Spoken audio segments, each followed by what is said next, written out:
Here we are. We are back with another episode of Lending with Purpose. And today I have my good friend, Aaron Broadus, with us. Aaron, how are you today? I'm great, man. That's a great intro. I love it. It's very cool. Whoever did that did a very good job. So it's good to be here, man. Thank you for inviting me. Oh, no worries. I didn't check out any head nodding or anything. Were you bobbing your head when Oh, that I was. All came on? right. Yeah. Uh, Good stuff. If I can make you bob your head, then it's definitely good. I know that. So, Aaron, as we let the masses pour into this live stream and listen to what we have to say today, I'll start off with a quick story and then, let you introduce yourself and stuff like that. But Okay. again, I really appreciate that I get the opportunity. I say get the opportunity to speak with you. It's been really cool since we've been doing these conversations with our clients and friends, and just Aaron, just various intros to different professionals and resources that we use, that we look for, that we never knew existed, and we wanted to learn more about. That's what brings you here today. I was thinking about what to talk about today. And so, from a musician and a musical aspect, I thought about my grandfather. So, my grandfather turned 87 this Wow. week. Wow. And I saw that post. That's awesome. Yeah, 87. And it was me as a little boy. Man, that was probably 40 years ago. Yeah, I'm going on. Let me see. I'll be 45 in June.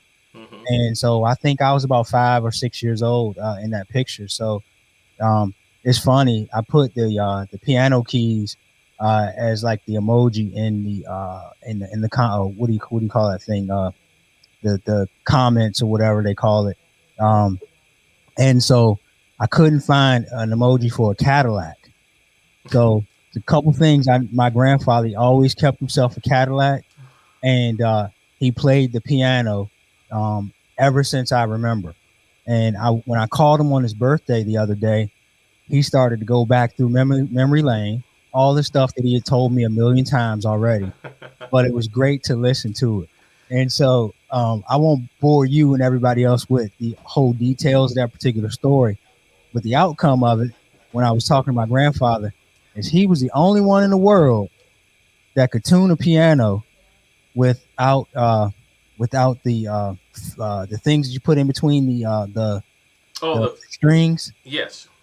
right? And something else he was saying, and he said no one could ever figure out, Shawn, how I was able to tune pianos. He's like, I just take them and I take them apart and I would just put them back together. I take all the strings out of them.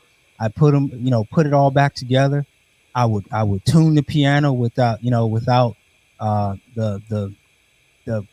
rubber things that you put in between the strings, and no one could ever figure out how me with a seventh grade education was able to do that. And like, you are you sure you didn't go to school to learn how to do this?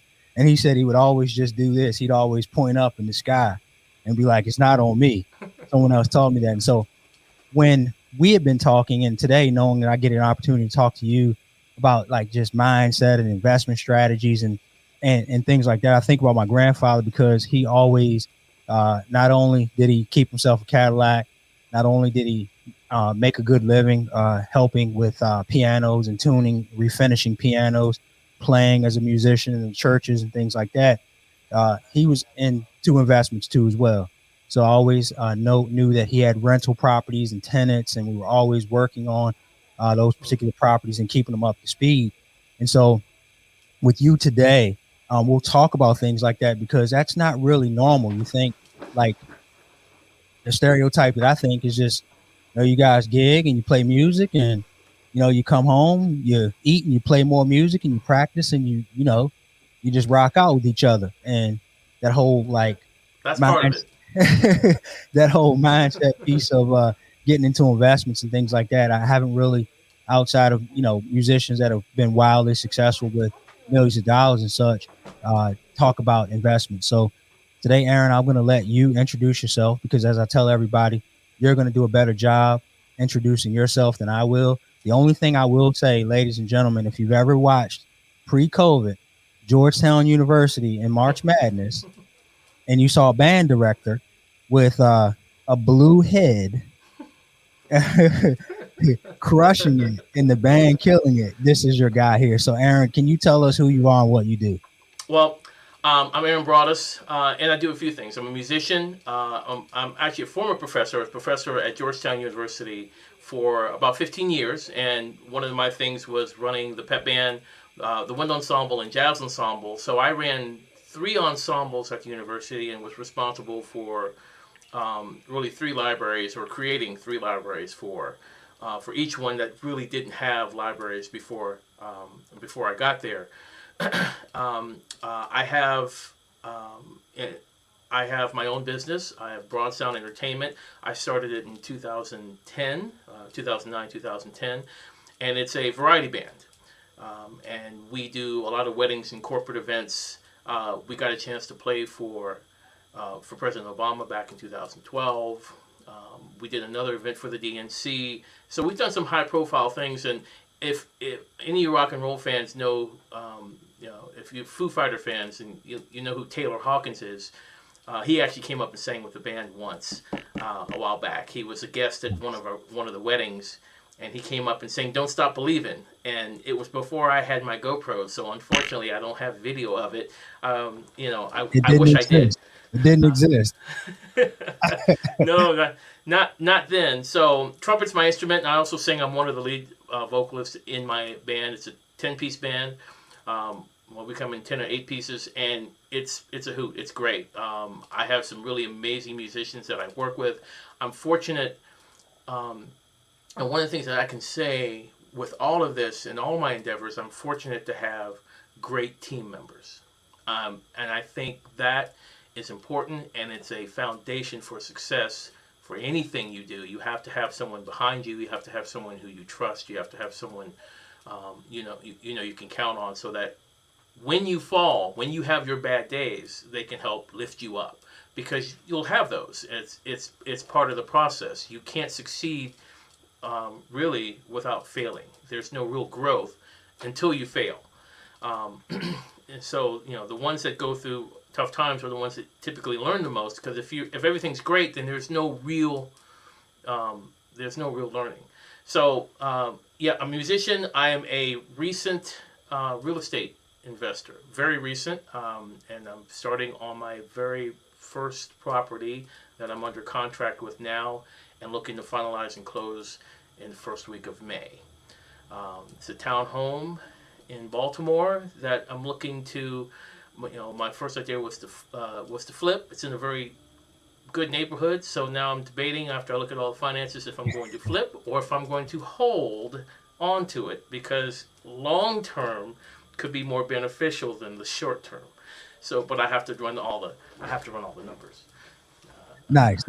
Also, you're a father and husband. Your son's incredible, an incredible musician as well. Yeah, he's pretty special. He's got stuff I haven't seen. You might see it on TV every now and again, but to have your son have this ability to play, I always say he's got it if he wants it. I don't want to force it on him. He's got it if he wants it. But it's so natural, him playing piano or really any instrument. He's got perfect pitch. His rhythm is incredible. And when I say he's got perfect pitch, he's got it. And there's still a lot of things you have to learn and develop within that. But he's just totally, I watch him play. And I've posted a few things. He's 11, and he's already got 2 of the Bach conventions down. He's already played with my band. He's played with us and nailed it. Did a better job than I did. So it's got a standing ovation on his first performance at 8 years old. He's just, I can't say enough, man. That's awesome, man. That's awesome. Yeah, we're gonna get him on here one day. That'd be great. So obviously, the whole world knows that we're in still in the pandemic. Yes. And this all happened last year, year ago, in a month. And so I don't know about you, but I know I was at the beginning in a panic. It was obviously unprecedented. We never obviously seen or heard of anything like this before. Didn't know how to react, and was in sort of a state of a panic. That lasted just for a little while, because it's like, all right, pull yourself together and let's figure out what we can do to move forward, right? Right. And so Aaron, you're very creative. Man, you're a musician. Your livelihood is based on being in front of people, right? Being in front of people and to be, through entertainment. And so, like, tell us a bit about like your mindset and like how you had to get creative during this time. Well, like you said, it was really scary because um, the wedding band industry or the wedding industry just halted basically, at least for live entertainment and big parties. That was gone. We were setting up for a record year. In fact, last May we were scheduled to have 8 jobs. We've never had 8 weddings in one month. We ended up with 0 because of COVID, and we were going to do 40 plus that year. We ended up doing 4, and smaller ones. I think there may have been only 2 regular jobs, and they were outside. So between that and having no income, and then my wife on the verge of getting furloughed, and us possibly losing our health insurance, this was all, possibly going to happen within just a couple of months. So, I'm trying to figure out what else to do. Fortunately, for my wife, she was furloughed, but she still got a check. She still got paid. So that was very fortunate. So we didn't have to worry about that. So what I started to do is, at the very beginning of the pandemic, um, um, a friend of mine had access to a house, or could have purchased a house. A friend of ours, father had passed away, and they were selling their home in Annandale. And it was in a very, very nice area, and I told them, I said, you should buy that house, but it needed a lot of work, and they wanted a place where they could move in with their family, and not have to do any work. Now this place it ended up being sold for 365,000 or 360,000. But I went to him and I said, well, if you're not going to buy it, I'll buy it, right? I had no way of knowing how I was going to do that. I just said, you know what, this keeps coming up. Right. I need to try and find a way. But they had already sold it for 365, and so I said to myself, I need to be ready in case things like this happen, because it's not the first time something like this has come up. So then I called you, and I went through the process of trying to get a loan. And at first, I didn't really qualify for a couple of things. And then one of the things that saved me was unemployment. That helped, and I was able to get not a small business loan through the Small Business Administration, and so I was able to pay myself through that. And I used the money that I paid myself to help me get another loan, which has helped me be able to finance the real estate. So stop for a second, because this is great information. People need to hear this. So before anyone judges anyone, Aaron mentioned the Small Business Administration.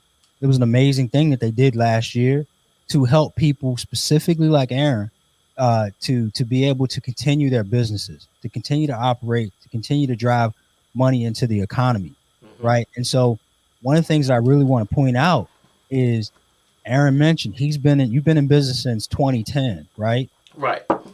And you have all your paperwork set up, you have everything together, you're filing your taxes, you have business accounts, bank accounts and such. Mm-hmm. And so that was a really, really good way and a good opportunity for you to pivot. I'm not in the mindset of wanting to give advice to musicians, right? But other entrepreneurs and business owners, I will give advice to. Obviously, I think it's super important for you to set up something formal and official, because like Aaron mentioned, I just give a phrase: you kind of got to stay ready so that you Yeah. don't have to get ready. That is absolutely true, and I also understand why they say you never let a good it's not tragedy, but this downturn in the economy, you don't let that go to waste. Right. I understand. I thought that was like, when I first heard that, I thought kind of people were crazy or they were wrong, but now I understand it. I get it now. Um, and you know, it's funny. The real estate thing was implanted in me early, but I didn't feel as though it was for me Right. necessarily. You Right. know, So just talk with about that though. Talk. So I cut you off and I interrupted. You were getting ready to get into the real estate piece. So tell us about, like you mentioned, how you got the SBA loan that helped you move into being able to get access to additional funds, and then boom, real estate. right, and you know, it took a little while. It took a process, but because I was able to pay myself, and because my credit was good, and that, and another program ended up opening back up, it allowed me to acquire a line of credit, and that line of credit is now allowing me to purchase my very first townhome to flip or buy and hold. So now I'm in the process of that, and um, it's exciting. I'm looking forward to it. The one thing that's important when you do this, and I'm going to say I think I have most of my ducks in a row. I have my contractor who's done work on my own place, who I met a couple years ago. I met on a whim. I just happened to stop off somewhere else. And I saw his van and his truck, and I talked to him for a second. I got his card. He did some work at our place. He did a great job. And you talk with him, you get a sense of knowing a person. And so now he came in, gave me an estimate, and now we're going to be moving forward with that to get this started. My real estate agent is in Baltimore. I have one also in Virginia. Of course, you know Alan. He's my Virginia and a Maryland guy, but doesn't do Baltimore. So my Baltimore guy took pictures. If you look at our website, BroadSound Band is the name of my band. He did the pictures. He's also a photographer. So those are all his pictures on my website. Oh wow. And so he also did pictures for DC Loves Dilla, which I was a part of. Rehearsals were at Georgetown. So we were connected for a number of years, so I knew him as well.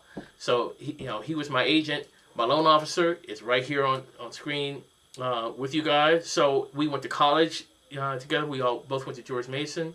So You those played in my wedding. relationships, huh? You played in my wedding. Yes, yes, I did.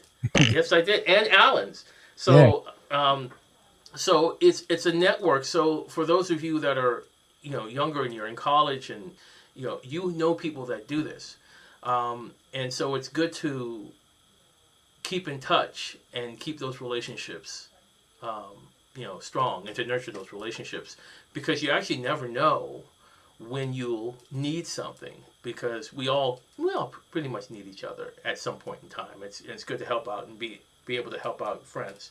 But that's how I pivoted.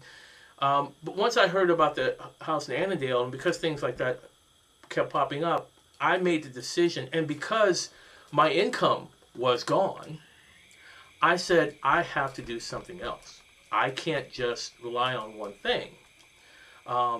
And so real estate had been in my head for a while. It was first put into my head when I was about 16.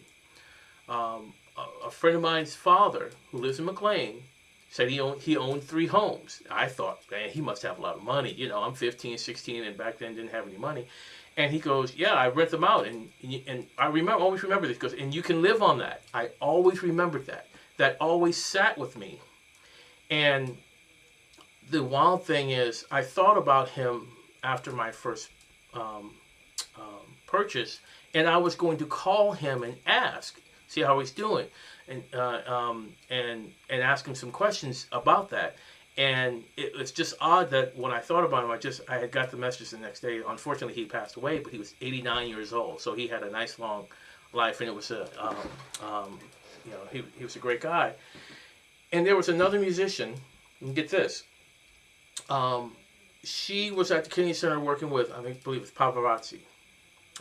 Pavarotti, excuse me. Yeah.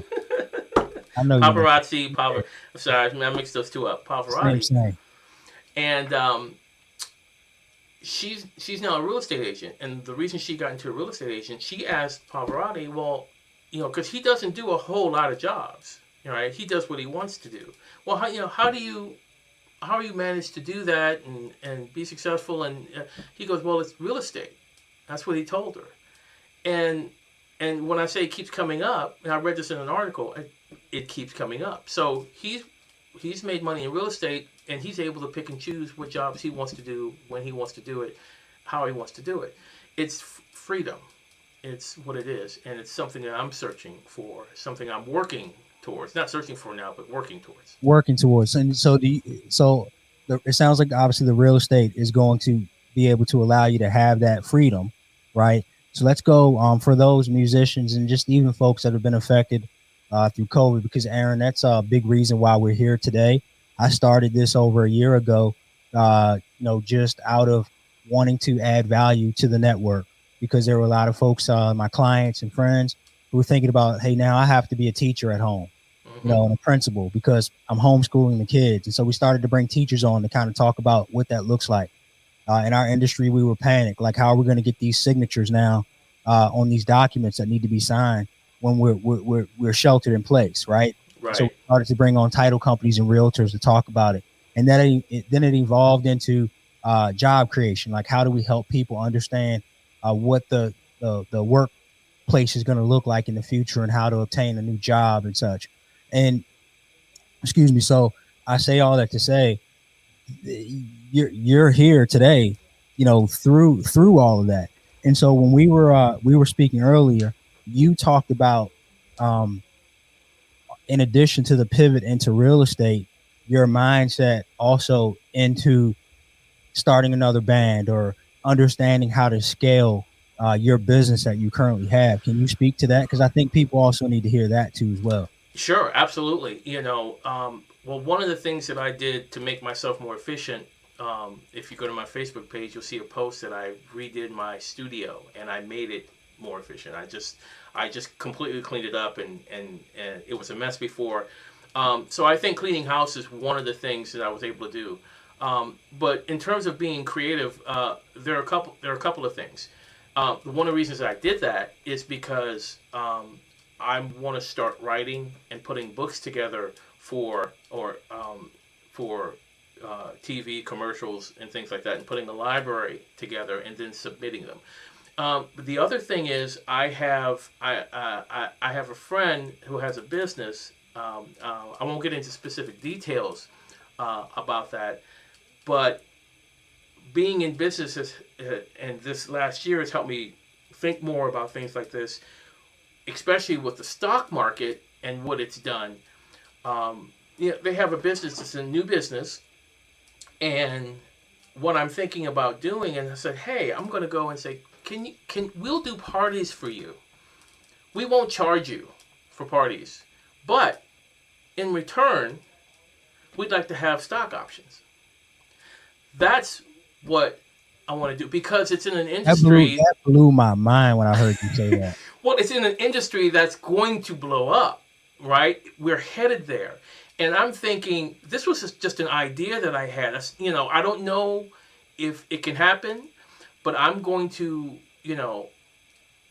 it's been more and more in my head, and I'm going to call them. So if they plan on going public, and quite frankly, now some of my band members, I will say we want to do this for stock options, or if you need to get paid, I'll pay you, right? So if they have to get paid, that's great. I'll pay them and I'll take their stock options.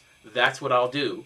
I will encourage them to take the stock option, right? But some may just want cash, and that's fine. That's their decision. But if with that industry and where things are going, it's just another way of thinking about creating a revenue stream, and making money, because I want to. And it's not just about making money, right? I just want to be clear. For me, it's about freedom. It's about being able to make the choices that I want to make for myself and my family.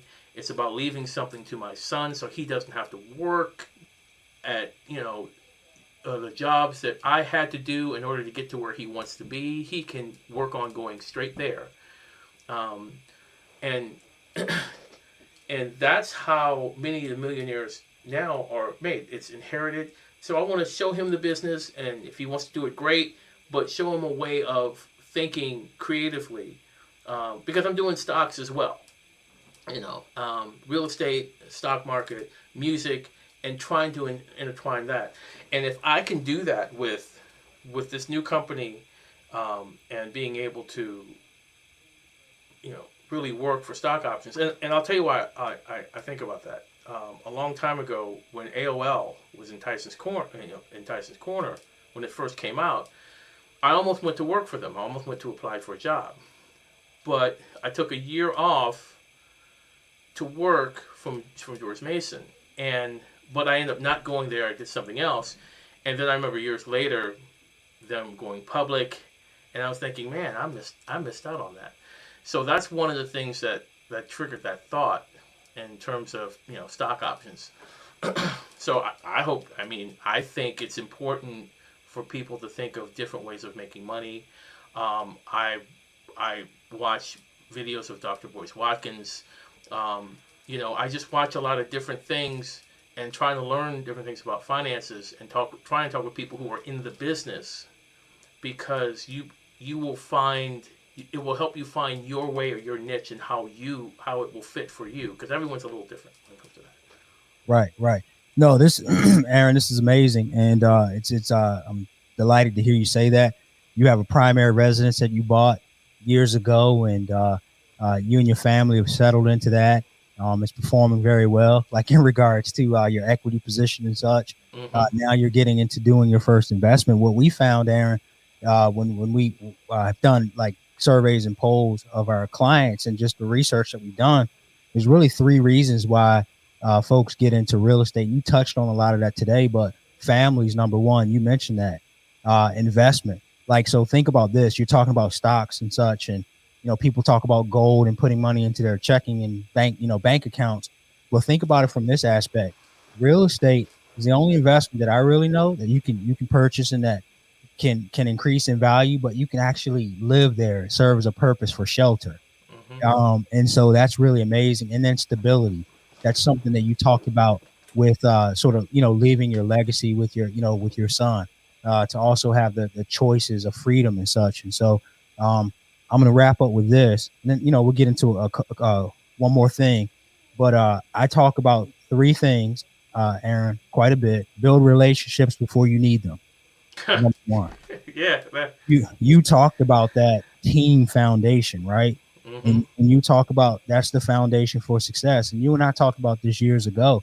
Like I'm never going to call anybody about music because I got you in my network. Like if I have a question, right, a musician or a band or anything like that, I'm calling you first because that's you're a subject matter expert at that, right? And so we're talking a relationship between the two of us that we've had for over like 20 years, and it's coming full circle in regards to real estate investing for you, and also me being a part of that with you as well. I talk about number two, DNA, why you do what you do. Aaron, who would you let down if you failed? And so your back was against the wall, and you've been thinking about how to get really creative and also to scale your business during this time. You talked about choices, right? And that's something that's important to you. You talked about your family a lot. You talked about the financial freedom that it gives you, and lastly, the legacy piece. And that's a part of your your fabric and why you do what you do. Lastly, which I really lean on a lot, is a plan. Like you didn't just go into this all willy-nilly without having a plan, right? And you have been able to think outside the box and try to find ways to create some additional revenue streams for yourself. And I know, because I have to deal with you. you definitely have a plan. I do, and the plan is like cross your T's. You have a plan, but you got to be flexible too, because situations might change, and you might realize something. Oh, I could do this. This could enhance it, or like I'm saying, I might not flip the property. I might buy and hold because it's in a good area. So you look at what comes at you, and those numbers matter. So, two things before we get out of here. How can we help you, Aaron? So one thing is let us know how that we can connect with you for BroadSound. So when the world opens up and we're, back face to face, or just any services that you provide, how can we find you and connect with you? You can find us at www.broadsoundband.com. Um, it's broadsoundband.com is our website. You can come and you can sign up on our mailing list. We send out emails about performances, updates to personnel, and we don't send out a lot of stuff. It's only when we have something to share, maybe a holiday thing or two. You can find us on Facebook and Instagram, and come out to a show. We're looking for venues for this summer outdoors to perform, and we want to see you there. It would mean a whole bunch. It would mean a whole lot, and we'll definitely you'll get your money's worth, especially if it's free.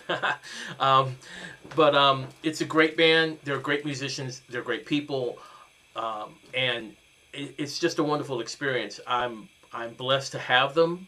I'm so fortunate. I'm blessed to have all the crew that I have that's been working on this, and I have to pinch myself at times and really, think about what I have for these friends and relationships that I've been able to build that are just completely enriching for that. But yeah, broadsoundband.com is where you can find us. You can find us on Facebook. You can find us on Instagram. And yeah, please come out to a show. Hey, thank you for that. We put it in the comments there. So again, it's broadsoundband.com. Even though folks that are watching the replay, put some comments in there. Tag Aaron in there if you have any questions whatsoever about like what he's been able to accomplish, and then from a musical aspect, if you have an opportunity to work with him in that way or attend the show, please connect with him. So thank you. I don't even know if I prepped you for this, Aaron, but you don't need any preparation because you're ready. You're the man. You're a witty guy, and I know you can answer this question. You're gonna knock it out of the park. So this is typically an icebreaker. You start a conversation or like an event by doing some sort of an icebreaker. But I use this for closing because it's just a whole piece of the purpose part of the lending with purpose. Mm-hmm. So you get one person, Aaron, dead or alive. All right, one person. You're gonna ask one question. Who would that person be? And what question would you ask? Okay. I actually know who that is. There are a lot of people I want to talk to, but there's one specific who I've been thinking about contacting. It's a person that's alive. His name is Warren Shad. And what's funny is it goes right to what you were talking about earlier and your grandfather and what he did. He's a piano tuner. He's tuned piano for a lot of the greats, including Stevie Wonder, and many others. But he is the only African American piano manufacturer in the company, in the country. He's the only one, and he's here in D.C. You've seen his pianos on Empire. They're at the Vatican. They're at many churches, and he's got what I call one of those minds. And what I mean is, he's kind of a genius. I don't think it's kind of. I think he's a genius. He's into many things. He's even worked with the Department of Homeland Security on an invention he has to help with mass shootings and to keep down mass shootings with guns. I don't know it fully, but it's one of those minds. And his pianos are beautiful. I want one of them. It's eventually in one of my properties, and he will tell stories on his uprights or baby grand. Baby grand, or depending on the property. If it's a larger property, we can get a full grand. Oh wow. And then Shawn can play it, but his pianos are. I haven't played one. I want to go talk with him. Bring Shawn, so he can meet him. I think that's important from just being African American and having that type of business and that type of presence in the communities that he has. What would you ask him? What would I? Yeah, you get one question. Oh. He don't have time to meet with you, man. You got 5 minutes. Let's go. Get to it, son. That's what he's gonna say. How are you able to do this? Where does your thought process? How do you apply your thought process to what you're doing? Now, some of his stories will help, but where do you get your thought process from? How does that manifest itself? Where does that come from? Because his stories, I think, have helped me be creative just by following his Facebook page. So I'd like to know, where does this come from? How do you do that? And that's going to bring out other things that I think will enlighten me. That will, I think, will help me figure out where he comes from. So it will help me in thinking about things in a different way. And Right. I can tell you this, one of the things from his Facebook page, where he talks about in terms of being creative, because he couldn't get into any piano stores. He couldn't get his pianos in any piano stores. So he went into a Rolls Royce dealership and made a deal with them. And now his pianos are in all the Rolls Royce dealerships, because he knows that if you can buy a Rolls Royce, you can buy his piano. Absolutely. And that's his show. That's his showroom. Ah, that's amazing. It was. I read that. I was like, man. So I definitely want to. I'm gonna ask him more than one question, but that will be one. And he was a musician too. He was a child prodigy as a drummer. Wow. No, that's amazing. We haven't had him yet. I'll do some research on Warren too as well. I'm sure my grandfather. It would be a great conversation to have with my grandfather, because my grandfather definitely knows him. You know him or his father, because his father used to tune all the pianos for like major artists. At Howard Theater and stuff back in the day. So I'm thinking you guys probably have some things to really share. Interesting. So, Aaron, I appreciate your friendship, man, and just for you coming on today and enlightening us. Thank you for having me, man. I appreciate it. Yeah, because it's I don't think a lot of people think outside the box this way and understand how real estate can benefit you. Those that are listening, the product that Aaron was talking about is a line of credit that we have. It's a fix and flip product, and it's just, instead of going out and chasing a hard money lender to do a loan every time for you, you have a line of credit and that's earmarked to purchase properties, and you can draw against that to buy and sell real estate. And so if anybody has any questions about that, don't hesitate to reach out. I'd be happy to tell you more about it. It's not even necessarily income driven. It's based on the deal, based on your assets and your credit score. And so we could talk about that if you have questions. But just continue to stay safe and healthy. We're still in the pandemic. Just be careful and be as healthy as possible. Things are opening up, and I'm just really excited about that. But if there's any way that we can ever help you, anyone in my network that we can connect you to or help you in any way, don't hesitate to reach out. Aaron, I'll ask you to stay on, and then I'll close this in this live stream. But thanks again for your time, sir. I really appreciate it. Thank you. It's my pleasure being here. This is great. So thank you so much for inviting me. No worries. Y'all have a good week, and we'll see you next week. Have a good one, guys.